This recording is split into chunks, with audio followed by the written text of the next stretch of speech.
اور انتظار کی زحمت اٹھانے پر بار بار معذرت خواہ ہوئے۔ صداقت صاحب کی شرافت اور اعلیٰ ظرفی کا میں دل سے قائل ہو گیا۔ وہ اس بات سے باخبر تھے کہ فی الحال میں تنہا ہی ان کے گھر رہائش پذیر رہوں گا، اسی لیے انہوں نے بالکل خالی گھر حوالے کرنے کی بجائے ضرورت کا کچھ سامان بھی مہیا کر کے مجھے قبضہ دیا تھا۔ ابھی میں فریش ہو کر سوٹ کیس کھول کر بیٹھا ہی تھا کہ دروازے پہ دستک ہوئی۔ دروازہ کھولا تو صداقت علی چائے، بسکٹ اور سموسوں کی ٹرے ہاتھ میں تھامے کھڑے تھے۔ ارے انکل، یہ کیا تکلف کیا آپ نے؟ ارے بیٹا، تکلف کیسا، پہلا دن ہے اور گھر میں کوئی خاتون خانہ بھی نہیں تمہارے۔ ایسے میں نے سوچا فی الحال ابھی کچھ ہلکا پھلکا لے آؤں، کچھ دیر بعد کھانا بن جائے گا تو وہ بھجوا دوں گا۔ انہوں نے میرے کندھے پہ ہاتھ رکھ کر احسان سے کہا۔ نہیں انکل، میں کچھ نہیں لوں گا، آپ بے وجہ زحمت نہ کیجیے گا۔ زحمت کیسی بیٹا، جب تک آپ کی فیملی نہیں آ جاتی آپ کا کھانا نیچے سے ہی آیا کرے گا۔ ویسے کب تک آئے گی آپ کی فیملی؟ صداقت انکل کے اس طرح استفسار کا مطلب میں بخوبی سمجھ سکتا تھا۔ وہ اپنی اکلوتی جوان سالہ لڑکی کی وجہ سے میرے یہاں تنہا قیام پر متردد تھے، اور چونکہ ان کی اہلیہ نہیں تھی اور اولاد میں صرف ایک بیٹی ہی تھی، اسی لیے وہ میرے اکیلے رہنے پر ہچکچاہٹ کا شکار ہو رہے تھے۔ پہلے تو میرا ارادہ ایک ماہ بعد امی اور اقصیٰ کو بلانے کا تھا، مگر انکل کا تردد دیکھ کر میں نے انہیں جلد ہی بلانے کا فیصلہ کر لیا۔ جی بس 10-15 دن میں انہیں لے آؤں گا۔ چلو ٹھیک ہے، کسی چیز کی ضرورت ہو تو بلا تکلف بتا دینا۔ یہ کہہ کر وہ جانے کے لیے مڑ گئے۔ میں نے بھی گرم گرم چائے اور لوازمات سے بھرپور انصاف کیا۔ اگلی صبح خلاف معمول میری آنکھ جلدی کھل گئی، شاید نئی جگہ کی وجہ سے ایسا ہوا۔ میں نے فجر کی نماز ادا کی اور کپڑے نکال کر پریس کرنے لگا، پھر کچن میں جا کر خود ہی تھوڑا بہت ناشتہ بنایا اور آفس کے لیے تیار ہو کر چل دیا۔ چونکہ آج پہلا دن تھا اور راستوں اور جگہوں سے فی الحال میں ناواقف تھا، تو سوچا تھوڑا جلدی نکلا جائے تاکہ وقت مقررہ پر دفتر پہنچ سکوں۔ تیار ہو کر میں نے جلدی سے رات کے کھانے کے برتن اٹھائے جو انکل عشاء کے بعد مجھے دے گئے تھے۔ سوچا نیچے اتر رہا ہوں، دیتا ہی چلا جاؤں۔ سیڑھیاں اتر کر ایک دروازہ باہر گلی کی جانب کھلتا تھا، جبکہ ایک گھر کے اندر کی طرف۔ گھر کے اندر والے دروازے پر میں نے ہلکی سی دستک دی۔ جواباً اسی کرخت نسوانی آواز نے میرا خیر مقدم کیا۔ کون ہے؟ حالانکہ اندرونی حصے کا دروازہ بج رہا تھا تو معلوم ہونا چاہیے تھا کہ کون ہے۔ سب تین، میں نے بھی مختصراً مگر تھوڑے کڑکدار انداز میں جواب دیا۔ فرمائیے، الفاظ شائستہ اور لہجہ انتہائی ناشائستہ، چنگیز خان کی ہمشیرہ۔ فرمانا نہیں ہے جی مجھے کچھ، یہ آپ کے برتن واپس کرنے آیا تھا، لے لیجئے۔ جواب میں تھوڑا سا دروازہ واہ ہوا اور دوپٹے میں سے بمشکل ہاتھ برآمد ہوا۔ لائیے، اور برتن ہاتھ میں آتے ہی ہاتھ گڑپ سے اندر، دروازہ کھٹاک سے بند۔ میں کون سا دیکھنے کے لیے مرا جا رہا ہوں، ہٹلر کی دادی؟ میں منہ میں بڑبڑاتا ہوا باہر نکل آیا۔ واپسی پر میں مختلف قسم کی سبزیاں اور پھل لے کر صداقت انکل کی خدمت میں حاضر ہوا۔ انکل پھل اور سبزیاں لینے میں بہت متعامل تھے، مگر میں نے انہیں شاپرز تھما کر ہی دم لیا۔ ساتھ ہی میں نے اپنے خرچے کی مد میں تھوڑی رقم بھی ان کے حوالے کرنا چاہی تو خاصا غصہ دکھانے لگے، رقم لینے سے بھی انکار کرنے لگے۔ مجبوراً میں نے انہیں ان کا گھر کا کھانا نہ کھانے کی دھمکی دے ڈالی۔ دھمکی کام آئی، انہوں نے پیسے رکھ لیے، مگر پوری رقم انہوں نے پھر بھی نہ دی۔ شام میں چائے کا کپ لے کر میں یوں ہی بالکنی میں کھڑا ہو گیا۔ گلی میں سبزی والا بہت سی عورتوں سے بھاؤ تاؤ میں مصروف تھا، تب ہی جانی پہچانی سی دنیا سے بیزار آواز سنائی دی۔ آلو کس حساب سے دے رہے ہو؟ انداز ایسا تھا گویا تفتیشی افسر ملزم سے پوچھ رہا ہو۔ باجی 40 روپے کلو۔ 30 روپے لگاؤ اور 1 کلو دے دو۔ ہیں باجی، کیا کہہ رہی ہو؟ 30 روپے تو ہماری خرید بھی نہیں۔ اچھا، تو پھر یہ برابر والی پڑوسن تمہاری خالہ لگتی ہے جو تم نے ابھی اسے 60 روپے میں 2 کلو دے دیے؟ آواز کے ساتھ ساتھ کان بھی بڑے تیز تھے محترمہ کے۔ میں بیلکنی سے نیچے جھانکتے ہوئے بڑی دلچسپی سے ان کی تکرار سن رہا تھا۔ وہ تو اچھا چلو لے لو۔ سبزی والا بھی اپنی بغلیں جھانک کر رہ گیا۔ اچھا ٹھیک ہے، وہ سامنے بچہ کھڑا ہے نا، اس کے ہاتھ آلو بھیج دو، پیسے بھی میں اسی کے ہاتھ بھیج دوں گی، ٹھیک ہے؟ دروازہ دھاڑ کی آواز کے ساتھ بند ہوا تو میں بھی مسکراتے ہوئے وہاں سے ہٹ گیا۔ اور پھر اس دن میں بہت پرسکون نیند سویا تھا جب امی اور اقصیٰ کو میں ملتان سے لے آیا۔ سو راوی اب میرے لیے چین ہی چین لکھ رہا تھا۔ امی اور اقصیٰ اگلے شام ہی اپنے مالک مکان کے ہاں ملنے پہنچ گئی۔ جب سے وہاں سے آئی تھیں مسلسل صداقت علی کی صاحبزادی صبا کی شان میں رطب اللسان تھی۔ مجھے تو یہ جان کر کہ ان موصوفہ کا نام صبا ہے بہت ہی دھچکا لگا، یعنی اپنے نام کے بالکل الٹ۔ مگر امی تو کوئی اور ہی فسانہ سنا رہی تھی، مثلا بڑی خوش گفتار بچی ہے اور انداز تخاطب تو انتہائی شائستہ ہے۔ ارے والدہ محترمہ، آج پہلا دن ہے نا، تو موصوفہ تھوڑی تہذیب کے دائرے میں نظر آ رہی ہوں گی۔ کچھ دن اور گزار لیں، بلی تھیلے سے باہر آ جائے گی۔ کیا اول فل بک رہے ہو؟ ارے لڑکے، اس بچی کے بارے میں ایسی باتیں مت کرو، تہذیب ہے اس میں، تھیلا بلی وغیرہ ایسا کچھ نہیں۔ ماتھے پر ہاتھ مار کر اور مجھے غصیلی نظروں سے گھورتی ہوئی وہ کچن کی جانب چل دی۔ اور پھر یوں ہی کئی ماہ گزر گئے، مگر اقصیٰ اور امی کے آنسہ صبا کے بارے میں خیالات میں رتی بھر بھی فرق نہ آیا۔ عجیب بات تو یہ تھی، وہ لڑکی مجھ سے کبھی کبھار ضرورتاً بھی کچھ بات کرتی تو کاٹ کھانے کو دوڑتی، اور امی وغیرہ جانے کون سا منتر ان پہ پھونک دیا تھا اس نے۔ اور پھر ایک دن تو حد ہو گئی، امی صبا پر فریفتہ ہیں، یہ تو مجھے ان 5 مہینوں میں انہوں نے اچھی طرح باور کرا دیا تھا، مگر اس بری طرح فریفتہ ہیں کہ اسے اپنی بہو بنانے پر تل جائیں گی، اس کا مجھے ہرگز اندازہ نہ ہو سکا۔ جب ایک دن امی نے نادر شاہی خیالات کا عملی مظاہرہ میرے سامنے کیا تو میں بے ساختہ ہی چلا اٹھا، لا حول ولا قوت، اور کانوں کو ہاتھ لگا کر سر کو دائیں بائیں حرکت دیتے ہوئے زبان دانتوں تلے داب دی۔ ارے لڑکے، باولے ہو گئے ہو کیا؟ تم تو ایسے کر رہے ہو جیسے میں نے صبا کو تمہاری دلہن بنانے کی بات نہ کی ہو، کوئی فحش گالی دے دی ہو۔ امی ناراضگی سے بولی، کیونکہ میری سمجھ میں نہیں آتا امی کہ آپ کی سوئی اسے ایک لڑکی پہ کیوں اٹک گئی، آپ کو اس میں اتنی خوبیاں کیوں نظر آنے لگی؟ ذرا باہر نکلیں اور ادھر ادھر بھی چھان پٹک کریں۔ اوہ اللہ، باہر کی لڑکی؟ اچھا تو یہ ماجرا ہے، کون ہے وہ لڑکی؟ امی اپنے تئیں بات کی تہ تک پہنچی۔ لا حول ولا قوت، میرا دل سر پیٹ لینے کو چاہا۔ ایسی کوئی بات نہیں ہے، میں نے تو بس یوں ہی ایک بات کی تھی۔ اچھا تو پھر کیا برائی ہے اس رشتے میں؟ اتنی حلیم الطبع اور نیک اتوار کی حامل بچی ڈھونڈے سے بھی نہیں ملے گی۔ تم ہاں کر دو تو میں جھٹ صداقت بھائی کے آگے جھولی پھیلا دوں، مجھے یقین ہے وہ انکار نہیں کریں گے۔ امی ریلیکس، اپنی طرف سے ہی سب کچھ فرض کیے بیٹھی ہیں آپ، بس میں اس بات کا ذکر اب دوبارہ نہ سنوں۔ میرے اس طرح سختی سے کہنے کا امی کو واضح طور پر اندازہ ہو گیا کہ اب میں ہر صورت انکار ہی کروں گا، سو وہ اپنا دل مار کر وہاں سے اٹھ گئی۔ اسی ادھیڑ بن میں وہ واقعہ رونما ہوا جس نے میری دنیا ہی بدل دی۔ اس دن میں اپنے ایک آفس کولیگ اور دوست عامر سے ملنے اس کے گھر گیا۔ کافی دنوں سے عامر اصرار کر رہا تھا کہ کسی شام کی چائے پر میں اس کے گھر آؤں۔ پہلی ہی دستک پر ایک مترنم آواز سنائی دی۔ کون؟ جی میں سبتین ہوں، عامر کا دوست۔ اچھا، مگر عامر گھر پہ نہیں۔ وہی شیریں گنگناتی آواز کانوں میں پڑی تو ایک لہجے کو میں تو کھو سا گیا۔ کوئی ضروری کام تھا آپ کو؟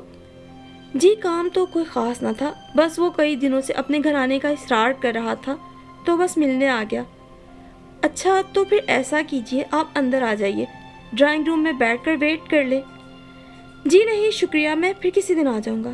ارے نہیں، آپ ویٹ کر لیجئے پلیز، عامر کو پتہ چلا تو خفا ہوں گے۔ عامر کی بیوی نے دروازہ پورا کھول دیا اور خود دروازے کی اوٹ میں ہو کر بولی، جی دائیں ہاتھ پر ڈرائنگ روم ہے، آپ وہاں تشریف لے جائیں۔ میں نیچی نگاہ کیے تیزی سے دائیں جانب مڑ گیا۔ ڈرائنگ روم پر ایک ستائشی نظر ڈال کر میں ایک سنگل صوفے پہ براجمان ہو گیا۔ ڈرائنگ روم کے 2 دروازے تھے، ایک وہ جہاں سے میں ابھی داخل ہوا تھا اور دوسرا یقیناً گھر کے اندرونی حصے کی طرف کھلتا تھا جہاں ایک بھاری پردہ لٹک رہا تھا۔